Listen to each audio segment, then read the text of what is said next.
Ang sabi sa aklat ng 2 Timothy, chapter 3, verse 16 to 17, lahat ng kasulat ay kinasihan ng Diyos at magagamit sa pagtuturo ng katotohanan, sa pagpapabulaan sa maling aral, sa pagtutuwid sa likong gawain, sa pag-akay sa matuwid na pamumuhay. Sa gayon, ang lingkod ng Diyos ay magiging handa sa lahat ng mabubuting gawain. Ibig sabihin, mga kaibigan, mga kapatid, ang Biblia ay hindi lang gawa ng tao.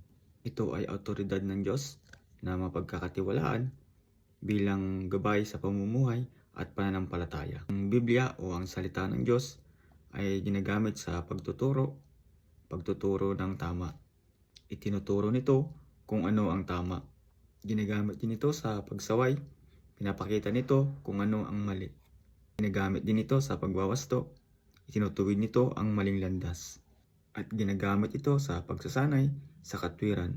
Inuhubog tayo nito kung paano mamuhay sa tamang landas. Ginagamit ito sa pagsasanay sa katwiran. Inuhubog tayo nito upang mamuhay ng tama.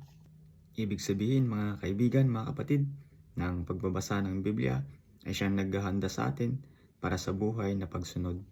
Inuhubog nito ang tamang pag-iisip, nagtuturo ng tamang kilos, at naghahanda sa atin kung paano mamuhay ng may pagsunod sa kalooban ng Diyos.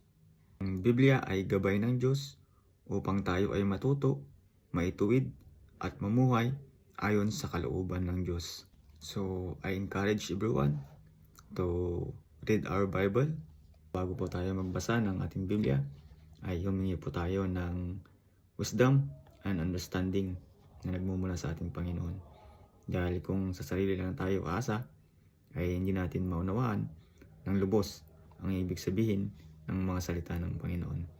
So, yun lang mga kaibigan, mga kapatid.